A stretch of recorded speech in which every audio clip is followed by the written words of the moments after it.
predictable result indeed, but deserved on the day. Mexico, therefore, top Group F after their opening encounter with Germany. Sweden and South Korea, well, they play tomorrow afternoon with a 1 o'clock kickoff. So not the start many were expecting to Group F, but that will certainly be one of the high points in his managerial career. I mean, I don't know whether we can call this a low point for German football, but they certainly weren't the Germany we're used to seeing at the start of a World Cup, because normally they start all guns blazing, they're out of the blocks quickly, they've won their opening match for the last 7 World Cups, but didn't quite happen for them today. Is it all down to how Mexico approached the game? Well, I think a bit of both. We touched on some of the things that may harm the chances of Germany in this World Cup. They've got a pretty inexperienced side. Keith made a good point before the game. Mertesacker, a seasoned pro, very experienced. He was a player who was a squad player in Brazil. And sometimes you need, when you've got young players on the pitch, sometimes at half-time when there's a more experienced or an older player, just to put the arm around and say, listen, we're 1-0 down, don't worry about it, we'll be fine. All the guys on the bench here, apart from Marco Reus, who's had a lot of injuries over recent years, they're all happy to be there. So there's no one player who would go up to one of the other players and encourage them, because it's the first World Cup for most of them. Then you've got some players who are in the World Cup in the starting 11 for the first time. Touched on it before, 7 players from the World Cup final, from the World Cup team from 2014 still in the team. Yeah. I think what they lack is leadership. You know, you saw today, I think, to take the responsibility, to calm things down, to do the right thing at the right time. Could be one tackle, could be one cross, it could be one thing that changes the whole game. They just didn't have it today, and we shouldn't forget it still took a superhuman effort from Mexico to beat the German side. But there certainly will be questions asked, because, you know, who's to say that things will be different in the next game? Yeah, but just on the subject of leadership, Didi, at the Confederations Cup, they beat Mexico 4-1. It was a far more inexperienced German lineup on that particular day. So, I mean, what was the difference? Well, without discrediting the Confederations Cup, this is a completely different ball game. You know, Confederations Cup is a pre. It's like a ceremonial tournament. A ceremonial tournament a year before. You know, Mexico may not have taken the best team. The best team in the competition was Chile, which they beat in the final. Germany, they did ever so well. Chile didn't even qualify for the World Cup. So I think that puts that achievement into perspective. Yes, they did well, but then it's different when you play in a tournament like this with just young players. Now there's older players. Some may feel intimidated. So you need just the right balance and mix. And obviously they had to deal with 3 or 4 players retiring since the last World Cup. I just don't like the whole setup. I've never seen a German team as open as I did today. And this has nothing to do with experience or whatever. This is just common sense that you can't commit too many players forward with half an hour to go. There were situations early in the second half where they attacked 2v1. And time again, there were opportunities for the Mexican team. And, you know, I've got to say they thoroughly deserved that win, because the tenacity showed, the way they defended, it was an outstanding performance. Yeah, and Keith, as much as we enjoyed watching Mexico's approach, which was almost throwing caution to the wind, particularly in the first half, at this level of international football, it's quite unusual that actually pays dividends in the long run, particularly against a country like Germany. Well, we wondered how long they would be able to keep it up for. The simple answer was they kept it up for 45 minutes, because in the second half they had to show different strengths to gain the 3 points. In the first half, we'd mentioned about maybe there might be signs of rustiness in the German team. Certain players weren't up to match fitness. I think that was evident. And when you're trying to build up that match sharpness, there is nothing worse as a player when the opposition take the game to you, don't let you settle. We mentioned before, we both played in a certain position. Kroos and Kantire were not able to take those 2-3 touches that they like. Kroos, we mentioned him in the build-up, likes to probe, likes to play. He wasn't given that opportunity. Herrera and Guardado in the first half were like rashes on them, did not let them settle. Second half, totally different kettle of fish. Germany asked a lot of questions but couldn't find the answers, because Mexico stood very tall to it. I know this might be a difficult question to ask, because we're not in the dressing room with the Mexican team and their manager, Juan Carlos Osorio, but we do know that he takes an unorthodox approach to the game. We mentioned it in the build-up. How much credit, Didi, can you give to him for Mexico approaching the game the way they did, particularly in that first half? No, I think you've got to give him huge credit, but then you need the players to do what you ask them to do. But I think what they did today, and we talked about it in recent tournaments, are teams too cautious? You know, is a football still as attractive as it was 10, 15, 20 years ago? Yeah. You know, I think today we saw a team that if you're brave, if you're happy to take a chance at times, you know, with always, obviously, with the insurance of having 4 or 5 players behind the ball, you can actually be successful. And the aggressivity they showed today, the way they went into tackles, they went into, you know, every challenge. You always felt the Mexican or the green shirt is coming out with the ball. And that's down to the manager. They had the issues before the start of the tournament when they went, or when they had the party, when the manager and the team got sick. But sometimes this can bring you together. This can unite you. And he could have made a decision and say, you went a step too far, leave 1 or 2 out. But the way they played today, Herrera in the centre of midfield, I think he was at the heart of that issue surrounding the party before the World Cup. He was absolutely outstanding today. And you've got to give him great credit that he produced a team spirit, he produced a team that was able to go toe-to-toe with Germany because they didn't nick a win today. They deserved to win. Yes, they had a share of luck at times in the second half, but the way they got blocks in, the way they stuck together, the way they showed composure in possession. Of course they got tired in the second half, but still they created a few chances, and you've got to give him huge credit, and he'll be delighted.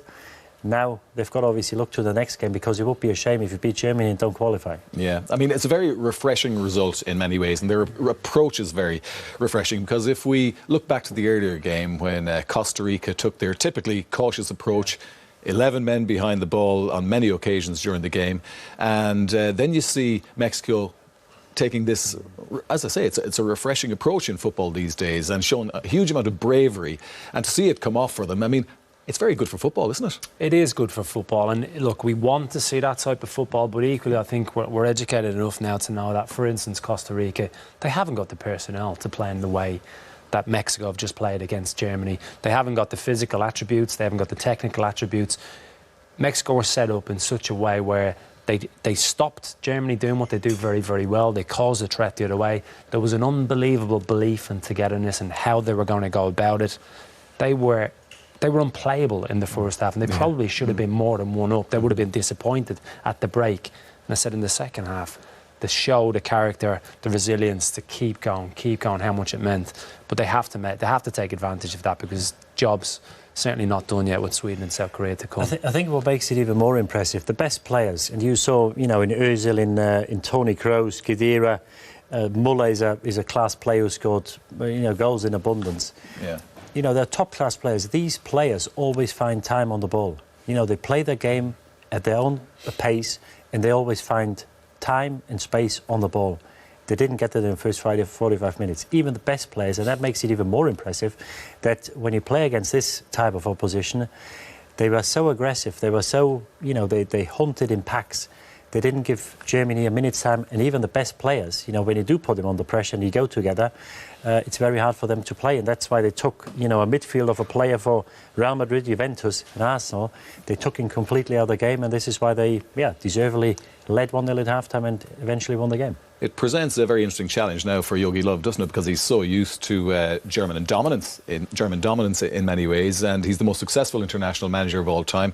106 wins out of 161 internationals after today.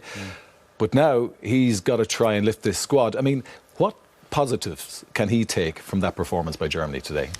Well, the positive, I think Brandt had one of the best, if not the best, chance towards the end with a shot that clipped the post. Neuer came through unscathed.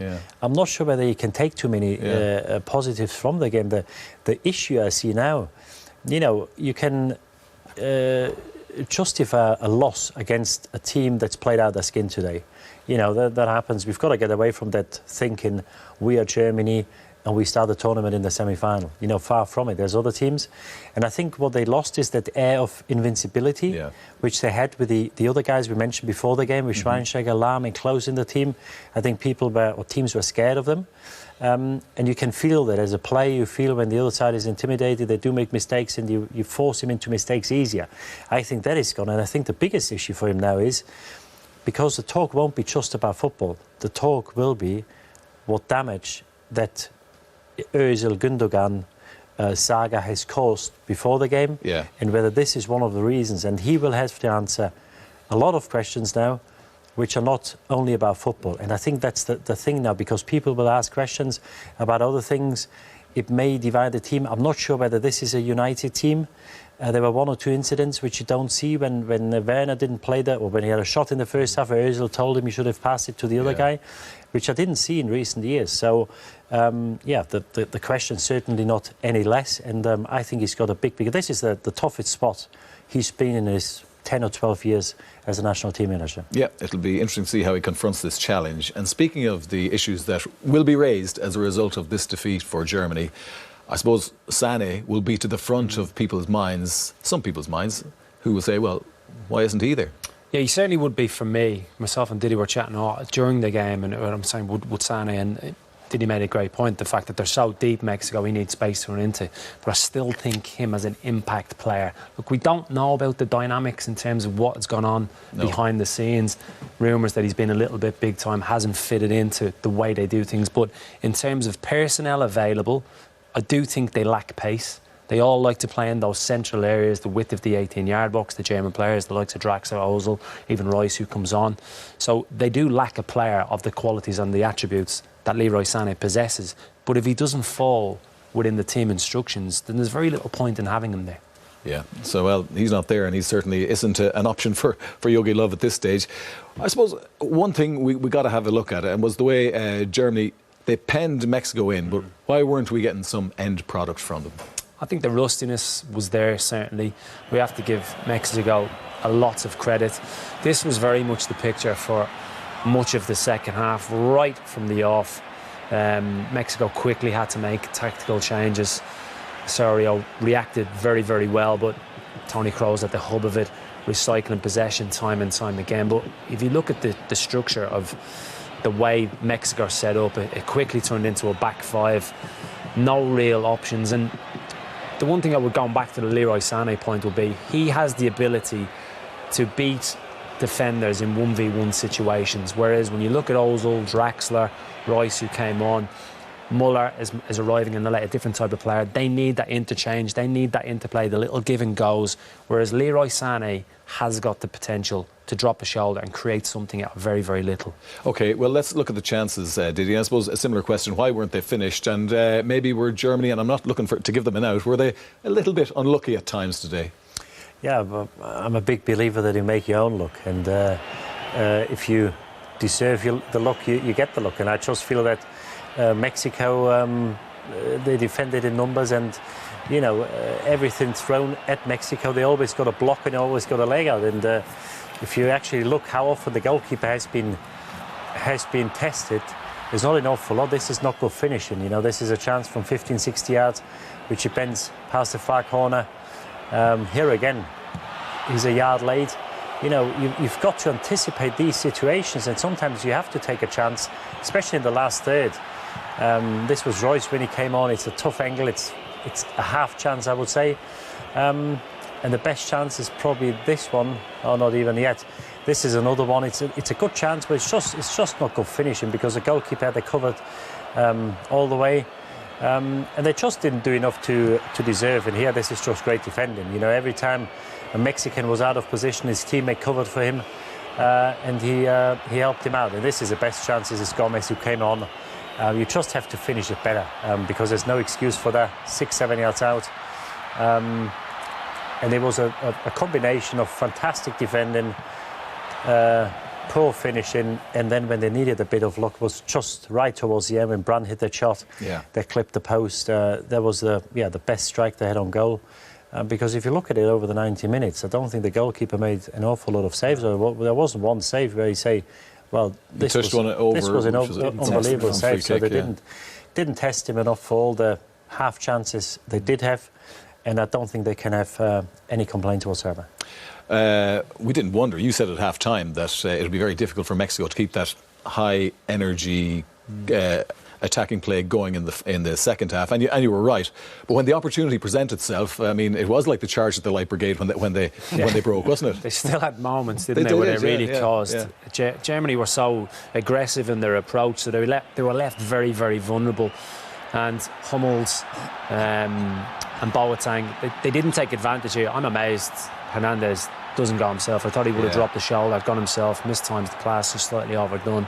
But this was in the second half. But the tactics from the first half, even when things were on an even keel, they left themselves so vulnerable, especially when you factor in Boateng in particular, not up to match speed, that little bit rusty. He wasn't getting much protection. Kimmich constantly going down the right-hand side. Kroos and Khedira didn't take the responsibility on to fill in. It was fewer in the second half, but yet they still had this Leon's effort. Elected to take the effort on. I think that was his fourth or fifth effort on goal. But they were still a danger in the second half. But first half, I would question Love's tactics in terms of how he set it up. And I think he was, if anything, not expecting Mexico to play in that type of fashion. Did he underestimate them? I'm not sure whether they underestimated, but I had the feeling that the Germans, they wanted to do the nice side of football. We all want to be in possession. It's nice to pass the ball, be in possession. You've got your own rhythm. You've got to do the dirty side first, because you need players who work together to win the ball back. And I had a feeling today that when they didn't have the ball, they didn't want to know. When they had the ball, they all wanted to play. And it was just, I think that the setup, the balance of the team was wrong. I'm not sure whether it's down to personnel or the way they play, because usually that's a formation they always play. But I just felt, especially in centre midfield, you know, Kroos and Khedira, they certainly didn't win enough challenges and balls to compete. They didn't compete for the first 45 minutes. In the second half, they had a lot of possession. But even then, when these counter-attacks, when the Mexicans swarmed out to have these counter-attacks, there was no protection whatsoever. And you've got to do the dirty work first to get the right, to have the right to play with the ball. And they certainly didn't do that side of the game well enough today. But normally the way they earn the right to play is that they do dominate the possession of the ball, so they tire you out. They're that good at it, the way they keep possession. When you go and press them aggressively as a team, they're able to bypass that because they're that good. Yeah. But Mexico were so effective in the first half that never got going. Yeah, so what does Jogi Löw do now for the game against Sweden? I mean, does he make a raft of personnel changes? Is there the depth in the squad to do that? I mean, we suggested beforehand there was. So what do you think he's going to do? I don't think there'll be many changes, one or two maybe. I think he just needs to tweak that right-hand side for me in terms of Kimmich, because Boateng looks very, very vulnerable, and I'm sure opposition managers' teams will be targeting that area of the pitch. For me, he looks heavy, doesn't look fit. Central midfield, defensively, you can get in. If you are a team that can string passes together, you can get in behind their midfield and get at the back two, in particular two centre halves, quite easily. But I would expect a reaction. I don't think this is a crisis. I've already mentioned, Jim mentioned in commentary, Spain lost their first game 2010, can go on and win it. Still fully expect Germany to qualify from the group. No, not a crisis, but certainly a surprise. And unfortunately, Didier, it has fallen to you to talk us through the goal that claimed the 3 points for Mexico. Our apologies. Yeah. I know you may not enjoy this too much, but plenty to admire in the goal. No, absolutely. It's just wonderful football here. They win the ball, and this is a great layoff from Chicharito. Hernandez gets the ball back, and then he waits for Lozano to arrive. Comes on his right foot. You think the chance is gone. He sticks it into the near post. But they showed everything which made them win the game today. He had tenacity, winning the game, being aggressive, and then have the vision and also the composure and the technical ability to expose the German backline, because within 3 passes they're in the opposition's box. Hummels got to do better. But it's one thing identifying a problem of the opposition. It's another thing taking advantage. And the decision-making of Mexico was simply fantastic today, because whenever they felt there's a chance to break, they did so. And, you know, it's a lot at this level is about game management, what to do at the right time. And they felt at 50, 55 minutes, we get a bit tired, 60 minutes, we made a couple of changes. We've got to sit back now, and we really have to be careful when we do go, when we commit players forward. They didn't have many counter-attacks in the second half. When they did, though, they were always dangerous. And I've got to say, from a mentality point of view, the way they approached the game, the way they managed the game, the way they handled the game, this was top class. Yeah, it really was fantastic. And the tens of thousands of Mexicans who have made their way to Russia for the World Cup will certainly enjoy their evening.